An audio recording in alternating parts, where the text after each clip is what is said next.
Hola, bienvenido a nuestro podcast. Somos el grupo Sociedad Civil. En este caso hablaremos sobre la debida diligencia de los derechos humanos. A continuación, los siguientes integrantes. Buenas tardes, mi nombre es Nayerli Puchuile León. En esta ocasión les hablaré sobre qué es la debida diligencia. La debida diligencia es un principio fundamental en derechos humanos que obliga a los estados a prevenir, investigar, sancionar y reparar violaciones a estos derechos. Como ejemplo, podemos tener la protección de mujeres frente a la violencia o la obligación del Estado en caso de desapariciones forzadas. Las referencias internacionales que podemos mencionar son los principios en los que se sustentan, como el Sistema Interamericano de Derechos Humanos y el Derecho Internacional. Muchas gracias. Mi nombre es Linda Paola Suárez Gutiérrez. En este caso hablaré cuando no se cumple la debida diligencia.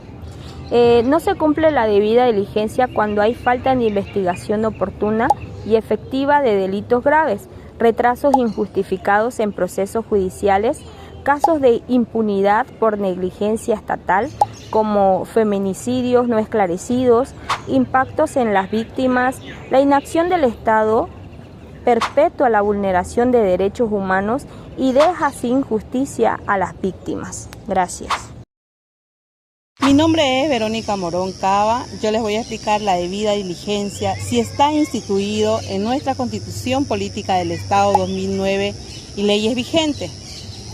Para esto, el artículo o los artículos claves que reconocen la debida diligencia son el artículo 9, inciso 4, donde dice que el Estado debe garantizar el bienestar, desarrollo, seguridad y protección de la dignidad de todas las personas, lo que implica prevenir y sancionar violaciones a los derechos fundamentales.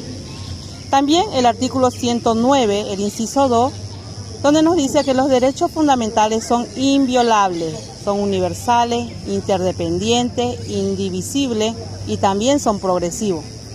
Su respeto a la protección son de cumplimiento obligatorio para todas las personas y las autoridades.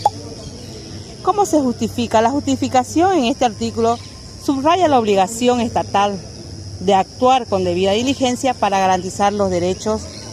En el artículo 410 del párrafo 2, la Constitución se interpreta en concordancia con los tratados internacionales y de derechos humanos. Esto incorpora normas como la Convención Americana sobre los Derechos Humanos, que establece explícitamente la debida diligencia. También las leyes nacionales que refuerzan la debida diligencia. Está la ley 348, que es la ley integral para garantizar a las mujeres una vida libre de violencia, la cual exige que el Estado actúe de manera efectiva para prevenir, sancionar y erradicar la violencia contra las mujeres.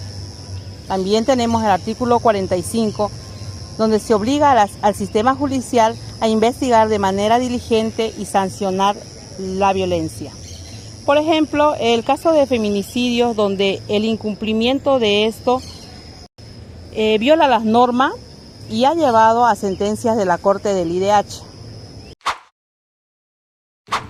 Mi nombre es Isaías Soto Canaza y vengo a hablar lo que serían los parámetros internacionales y Bolivia, concretamente lo que sería el Tribunal Constitucional y la CIDH.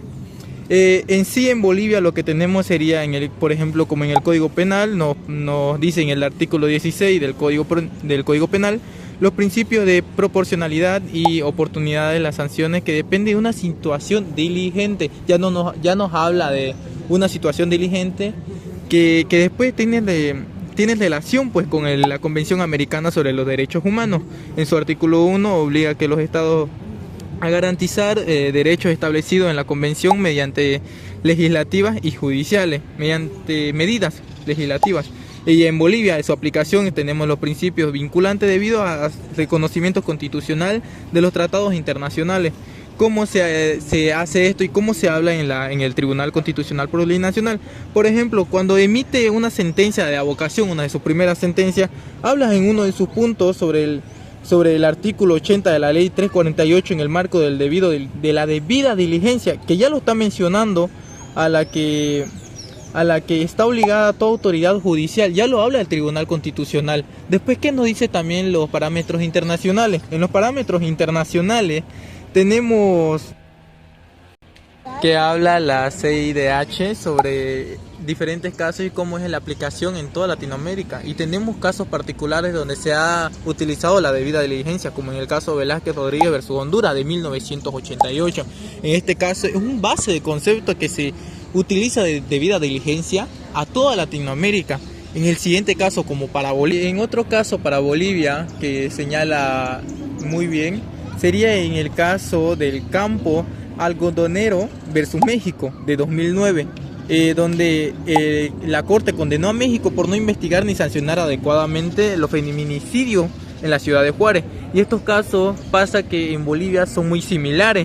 Y esto ya demarca una situación límite hasta dónde puede llegar Bolivia en su caso de feminicidio.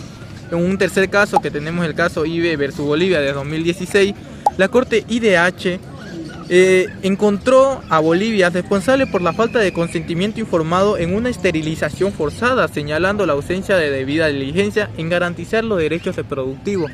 Cada uno demarca que se utiliza la debida diligencia para que no se vuelva a cometer estos casos en una investigación exhaustiva.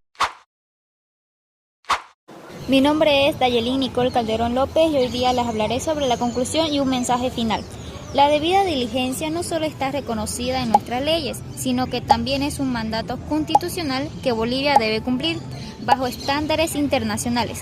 Sin embargo, su aplicación efectiva sigue siendo un desafío, como muestra tanto la jurisprudencia nacional como internacional. Doy una invitación a todas aquellas personas para que reflexionen sobre el papel de las instituciones y la sociedad para exigir la implementación de este principio.